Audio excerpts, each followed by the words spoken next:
ഓരോ വർഷം കഴിയുമ്പോഴും നമ്മുടെ സ്വഭാവങ്ങൾക്കും ഇഷ്ടങ്ങൾക്കും അതുപോലെ പേഷ്യൻസ് ലെവലൊക്കെ മാറുമെന്ന് ഞാൻ കേട്ടിട്ടുണ്ട്. എനിക്കത് ഫീൽ ചെയ്തിട്ടുണ്ട് കേട്ടോ. ഫോർ എക്സാമ്പിൾ, ഒരു സിനിമ 2.5 മണിക്കൂർ ഒറ്റ ഇരിപ്പിന് മിണ്ടാതിരുന്ന് കാണാനുള്ള ക്ഷമയൊന്നും പണ്ട് എനിക്ക് ഉണ്ടായിരുന്നില്ല. പക്ഷെ ഇപ്പൊ കുറച്ച് ഇയേഴ്സായിട്ട് എനിക്കതിന് പറ്റുന്നുണ്ട്. ഇതുപോലെ മാറി എന്ന് വിചാരിച്ച ഒരു കാര്യം ഒട്ടും മാറിയിട്ടില്ല എന്ന് മനസ്സിലാക്കിയ ഒരു ദിവസമാണ് കേട്ടോ ഇന്ന് ഞാനൊരു ഇന്ത്യൻ ക്ലാസിക്കൽ മ്യൂസിക് കോൺസേർട്ടിനാണ് പോണത്. ഇതിന്റെ അഡ്വർടൈസ്മെന്റ് കണ്ടപ്പോൾ തന്നെ ഞാനും എൻ്റെ ഫ്രണ്ട്സും ഉറപ്പിച്ചതാണ് എന്തായാലും പോകണം, നല്ല രസമായിരിക്കും.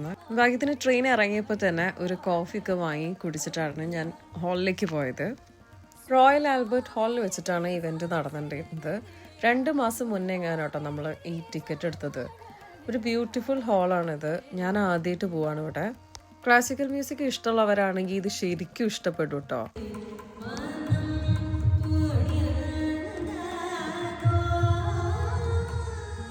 പക്ഷെ ക്ലാസിക്കൽ മ്യൂസിക്കിനെ കുറിച്ച് ഒന്നും അറിയാത്ത 4 പേരാണ് ഈ കോൺസേർട്ടിന് പോയിട്ടുണ്ടായിരുന്നത്.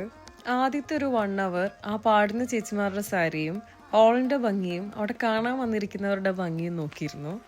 പിന്നെ അങ്ങോട്ടേക്ക് എനിക്ക് ഓർമ്മ വന്നത്, സ്കൂളിലും കോളേജിലൊക്കെ പഠിക്കുന്ന സമയത്ത് കംപ്ലീറ്റ് സൈലൻസ് ആയിട്ടുള്ള സിറ്റുവേഷൻസിലൊക്കെ നിർത്താതെ ചിരി വരുന്ന ഒരു സ്വഭാവം എനിക്കുണ്ടായിരുന്നു. എങ്ങനെയാണെന്നറിയില്ല, എൻ്റെ കൂടെ ഉള്ളവർക്കൊക്കെയും അതേ ശീലമുണ്ട് കേട്ടോ. അതെവിടെ പോയാലും അതുപോലത്തെ ഉള്ള ഫ്രണ്ട്സിനെ എനിക്ക് കിട്ടുകയും ചെയ്യും. ഈ ടിക്കറ്റ് എടുക്കുമ്പോൾ തന്നെ ഞാൻ വിചാരിച്ചതാണ് എന്തോരം മാറ്റങ്ങളാണ് എനിക്ക് വന്നത് ക്ലാസിക്കൽ മ്യൂസിക് കേട്ടിരിക്കാൻ മാത്രം എന്ന്. ഇതിൽ പ്രത്യേകിച്ചൊരു മാറ്റമൊന്നും വന്നിട്ടില്ല എന്നുള്ള കാര്യം എനിക്ക് ഇന്നത്തോടുകൂടെ മനസ്സിലായി. ആദ്യത്തെ ആൾക്കാരുടെ പാട്ട് കഴിയാറായപ്പോൾ ഞാൻ വിചാരിച്ചത് അതോടുകൂടെ കഴിഞ്ഞു എന്നാ, പക്ഷെ തീർന്നില്ല.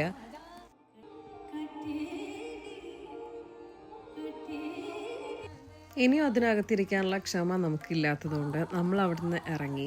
നമുക്ക് നന്നായി വിശക്കുന്നുണ്ടായിരുന്നു. അപ്പോൾ നമ്മൾ നേരെ സ്ലിംസ് ചിക്കനിലാണ് പോയത്. ഇവിടുത്തെ വിങ്സ് നല്ല ടേസ്റ്റാണ് കേട്ടോ.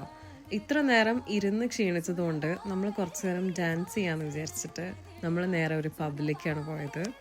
അപ്പോൾ ശരി, ബൈ.